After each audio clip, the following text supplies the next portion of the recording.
ऐसे क्लासेस में आप सभी का स्वागत है। UP triple S C PET में करंट अफेयर में आज हमारा होगा टेस्ट नंबर 3।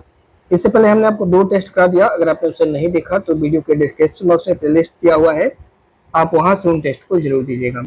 आइए आज के आसान से क्वेश्चन से आगे बढ़ते हैं। प्रश्न संख्या पहला, करा कि भैया 27 मार्च 2025 को जारी आंकड़ों के अनुसार भारत की जो जैव अर्थव्यवस्था थी ने पिछले 5 वर्षों में लगभग दोगुनी वृद्धि की है। वर्ष 2020 में यह 86 बिलियन डॉलर था, से बढ़ करके 2024 में यानी कितना बिलियन डॉलर हो चुका है।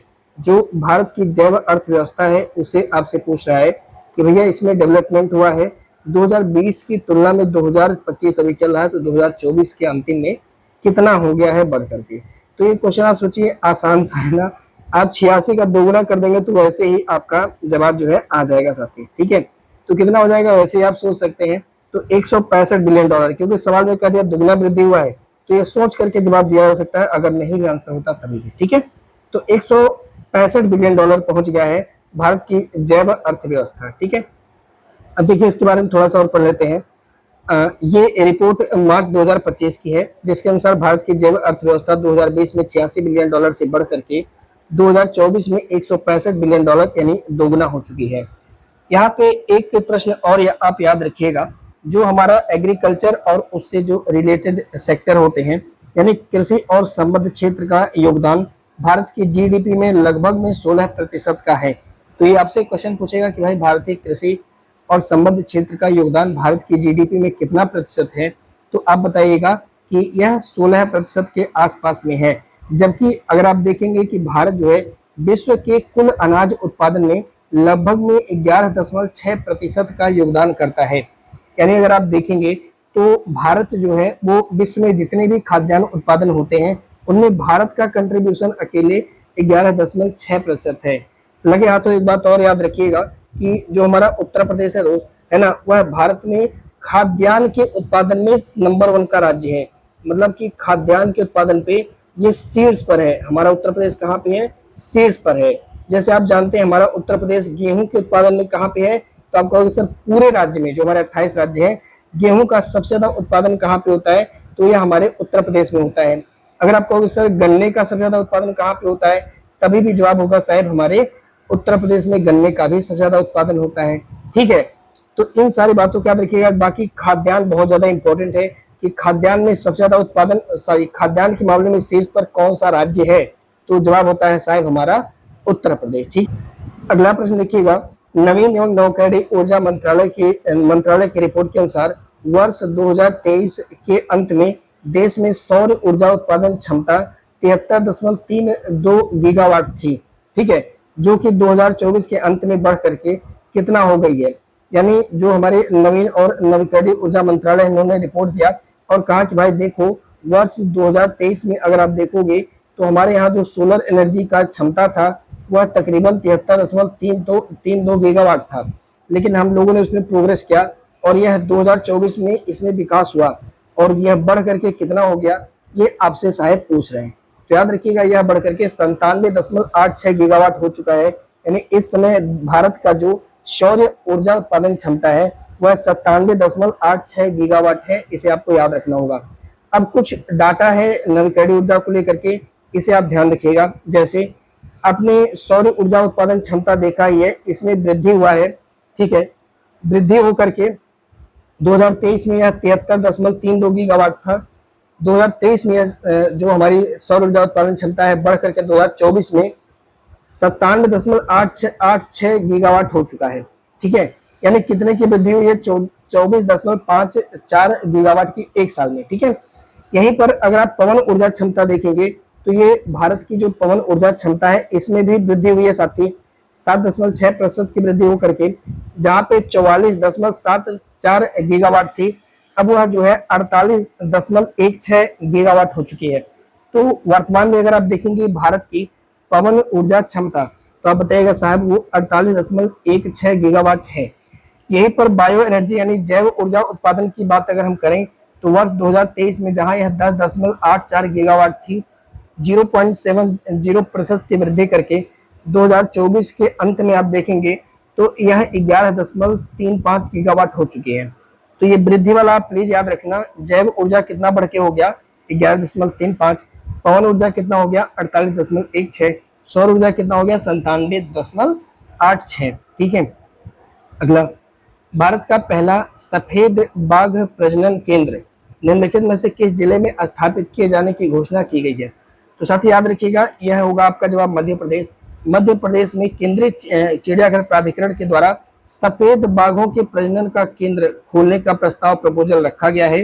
तो जवाब होगा आपका 20 प्रश्न का सही जवाब। ठीक है। आप जानते हैं जो एमपी होता है वह बाघों को बहुत संरक्षण वगैरह देने की वजह से मध्य प्रदेश को हम सफेद बाघ की भूमि भी कहते हैं। ठीक है। मध्य प्रदेश को हम टाइगर स्टेट, लेपर्ड स्टेट और चीता स्टेट के रूप में भी जाना जाता है। तो ये बात सही है कि केंद्रीय चिड़ियाघर प्राधिकरण ने मध्य प्रदेश का जिला है साथी रीवा, जिले में भारत के पहले सफेद बाघ प्रजनन केंद्र की मंजूरी जनवरी 2025 में प्रदान की है। ठीक है।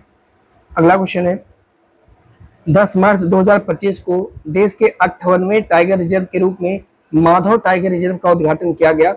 यह निम्नलिखित में से किस राज्य में स्थित है? तो आप जानते हैं साहब ये मध्य प्रदेश में है और ये यहाँ का तो भारत का 58वां है, लेकिन मध्य प्रदेश का 9वां टाइगर रिजर्व है। मध्य प्रदेश का 9वां टाइगर रिजर्व है, आप इसे ध्यान रखिएगा। अब तो क्लियर हो गया होगा कि माधव टाइगर रिजर्व इसका संबंध कहाँ से है, तो आपका जवाब होगा साहब मध्य प्रदेश राज्य से है। ठीक है। अब देखिएगा मध्य प्रदेश में वर्तमान में कुल 9 टाइगर रिजर्व हैं।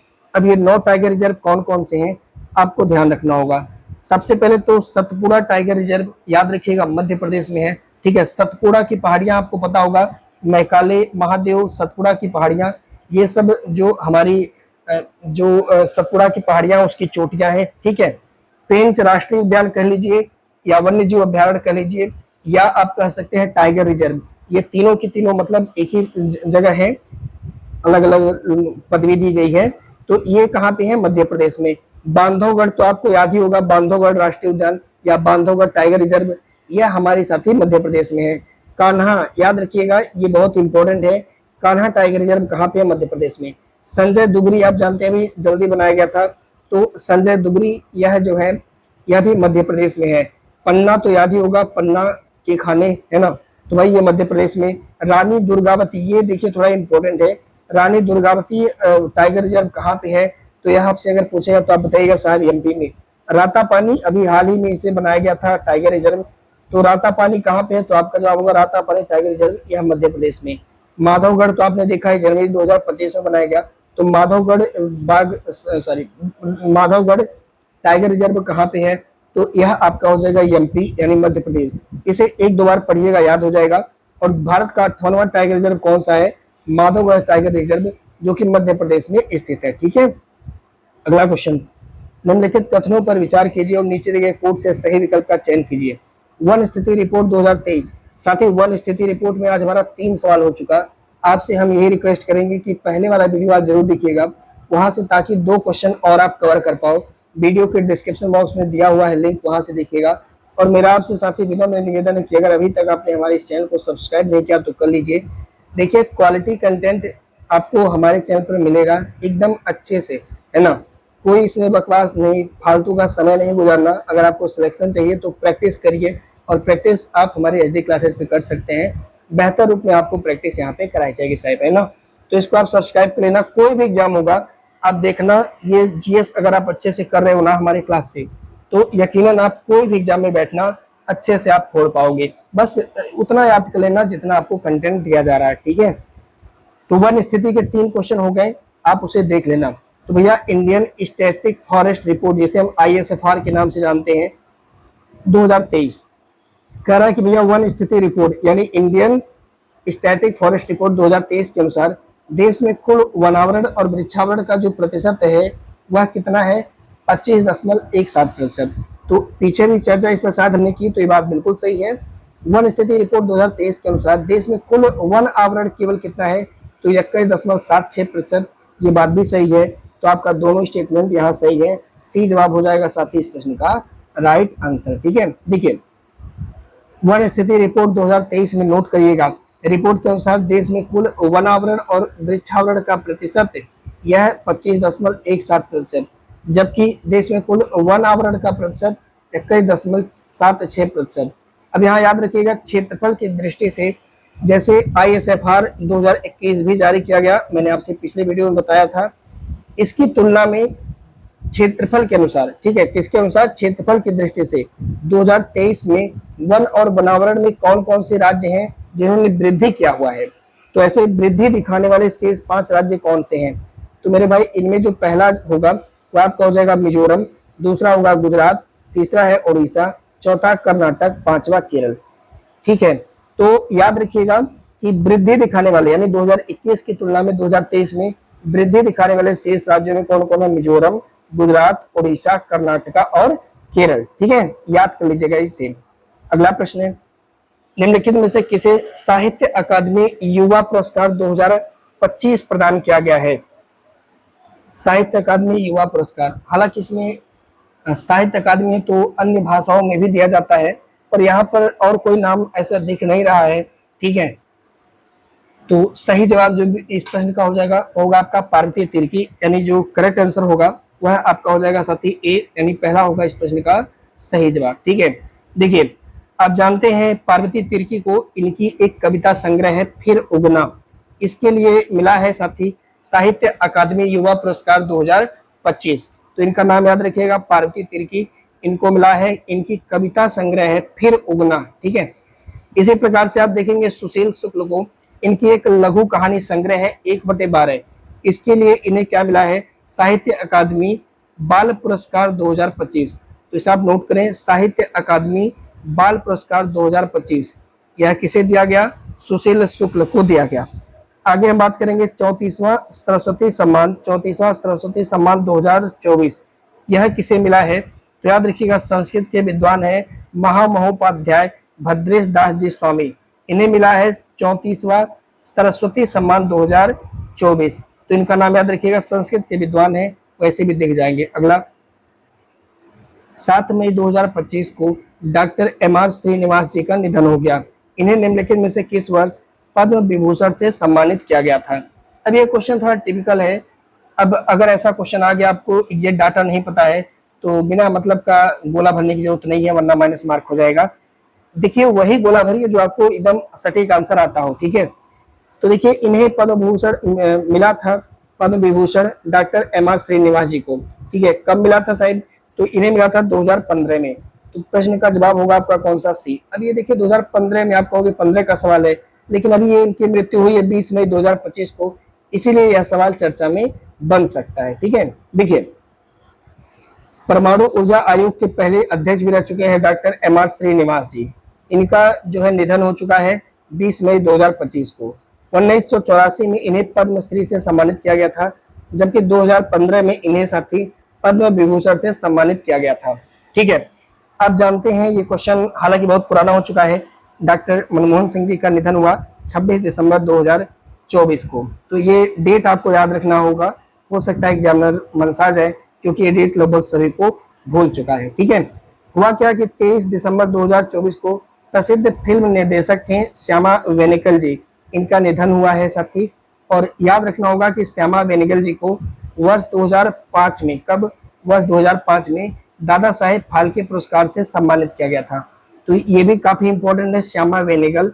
श्यामा बेनेगल का संबंध किससे है, तो आप कहोगे सर ये फिल्म के निर्देशक हैं जिनका वर्ष 2005 में निधन हो गया, और सॉरी जिनका 23 दिसंबर 2024 को निधन हुआ था, और इन्हें दादा साहेब फाल्के पुरस्कार में, दादा साहेब फाल्के पुरस्कार से सम्मानित किया गया था, कब, 2005 में। ठीक है, अगला प्रश्न करते हैं।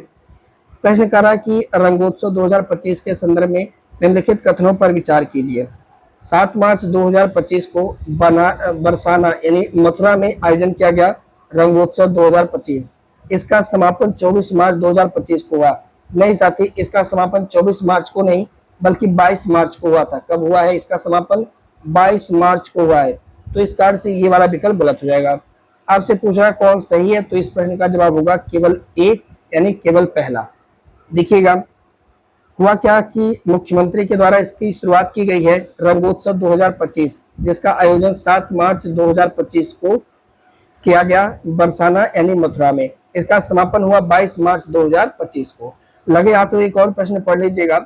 अभी हाल ही में 8वां दीपोत्सव मनाया गया है, दीपोत्सव उत्सव मनाया गया। कब मनाया गया था ये उत्सव? तो 30 अक्टूबर 2024 को पर्यटन विभाग उत्तर प्रदेश सरकार ने मनाया। अयोध्या में राम की पैड़ी अयोध्या में मनाया गया 8वां दीपोत्सव उत्सव। ठीक है, तो याद रखिएगा यह अयोध्या में मनाया गया, लेकिन किसने मनाया? पर्यटन विभाग उत्तर प्रदेश। ठीक है, अगले प्रश्न की तरफ बढ़ते हैं। बहुत ही आसान सा सवाल, अभ्यास साइक्लोन का आयोजन निम्नलिखित में से भारत और किस देश के मध्य में किया जाता है? तो आप सभी को पता है अभ्यास साइक्लोन भारत और मिस्र के बीच में होता है साथी। तो इस प्रश्न का जो सही जवाब आपका बनेगा वह हो जाएगा शायद एक, यानी पहला हो जाएगा प्रश्न का राइट आंसर। ठीक है, अब देखिए आप जानते हैं भारत और मिस्र के बीच में अभी हाल ही में कब 10 से 23 फरवरी 2025 के बीच अभ्यास साइक्लोन का आयोजन किया गया है, और ये कहाँ पे हुआ है? महाजन फील्ड फायरिंग रेंज राजस्थान में किया गया है। क्लियर है? ठीक है, अब जानते हैं भारत एवं मालदीव के मध्य में अभ्यास एक्विरिन होता है। तो ये तो याद रखिएगा कि अभ्यास एक्विरिन किसके बीच में होता है? तो भारत और मालदीव के बीच में होता है, जिसका हाल ही में आयोजन किया गया 2 से 15 फरवरी 2025 को। कहां पर? मालदीव में किया गया, ये भारत में नहीं हुआ है, इसे याद रखिएगा। आप जानते हैं भारत और अमेरिका के मध्य में अभ्यास ब्रज प्रहार 2024 का आयोजन किया गया है। ठीक है, इसका आयोजन कब हुआ है? तो यह 2 से 22 नवंबर 2025 को हुआ। अब ये कहाँ पे हुआ है? तो जगह है अमेरिका में, इडाहो अमेरिका में किया गया।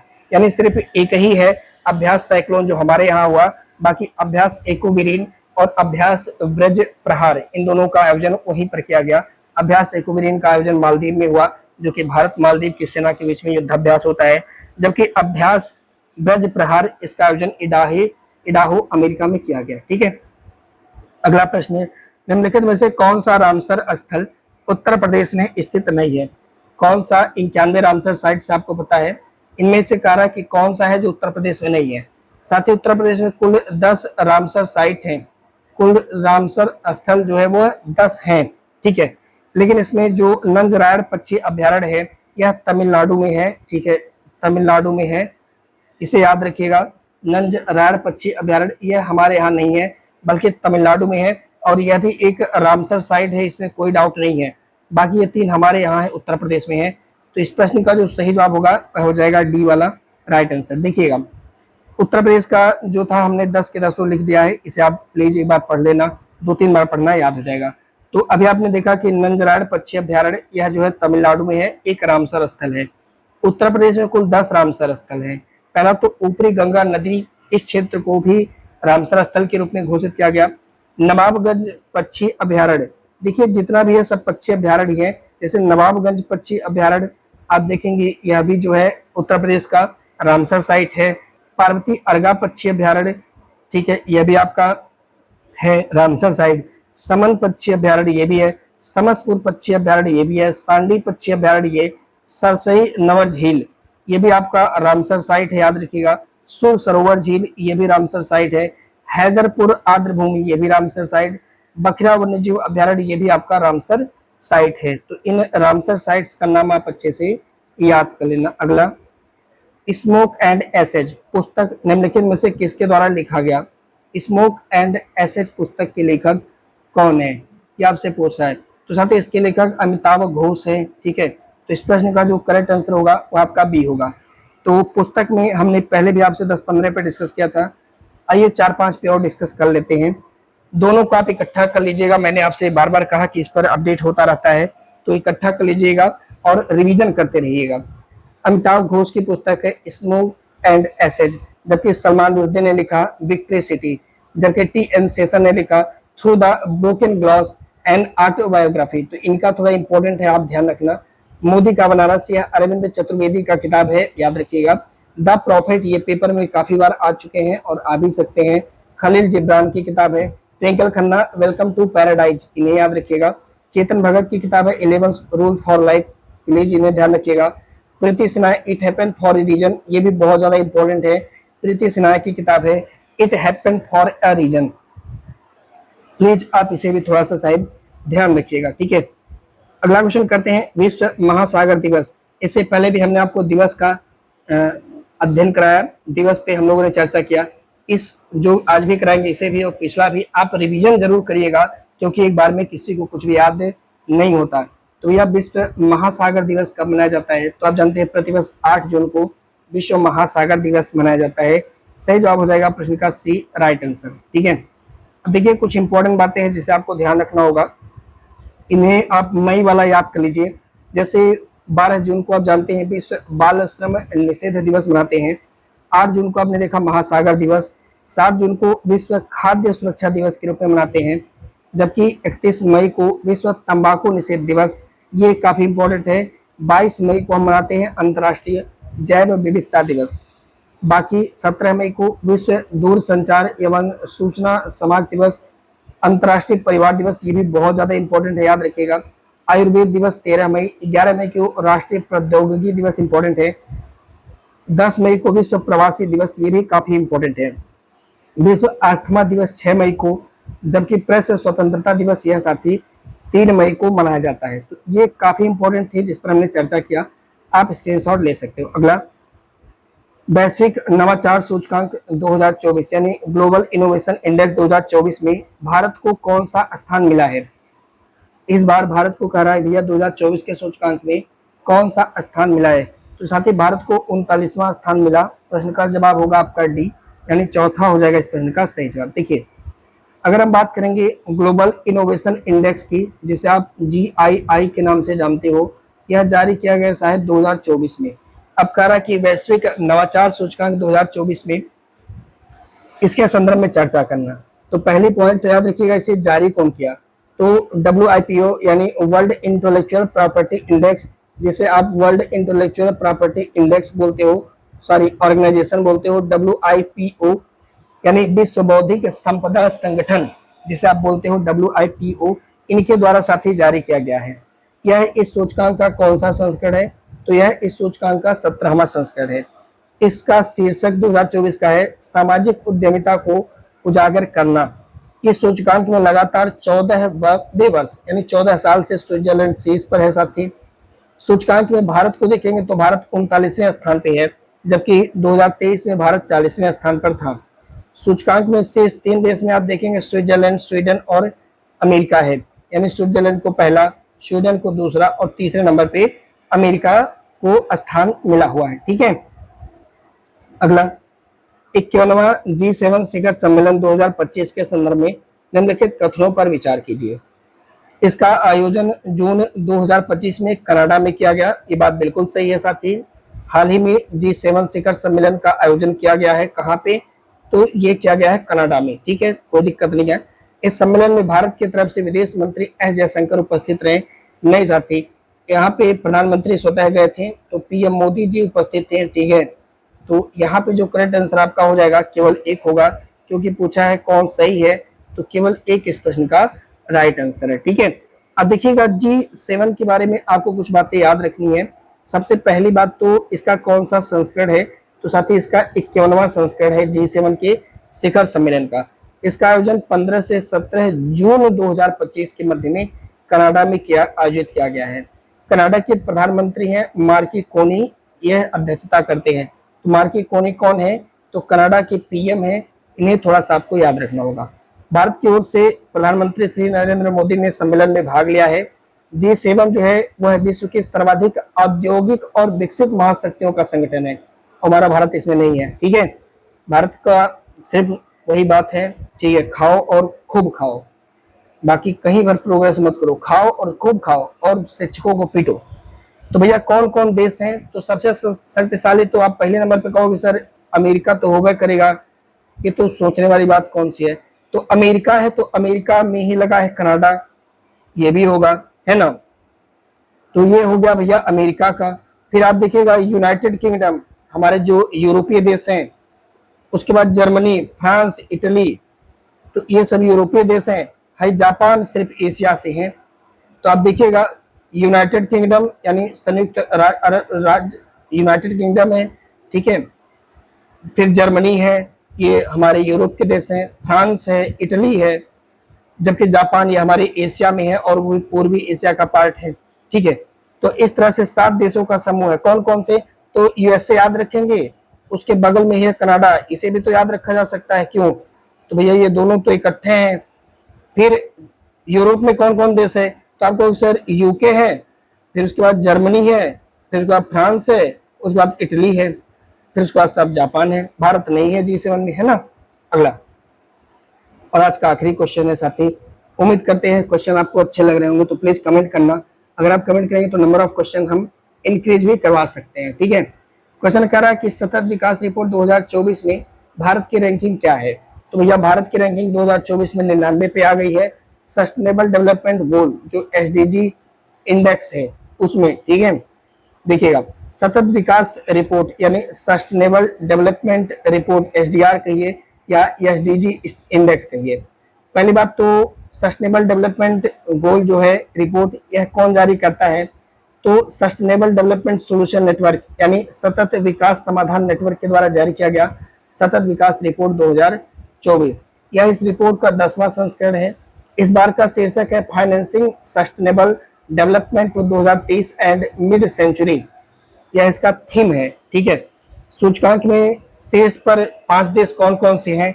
तो नंबर 1 पर वही नॉर्डिक देश में फिनलैंड, फिर उसके बाद साथ ही नंबर 2 पर स्वीडन, नंबर 3 पर डेनमार्क, 4 पे जर्मनी और 5 पे फ्रांस देश है, ठीक है।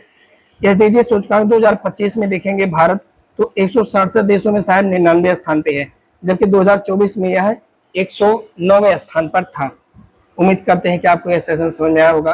तो मिलते हैं आपसे अगले सेशन में, तब तक के लिए इजाजत दीजिए। वंदे मातरम, जय हिंद।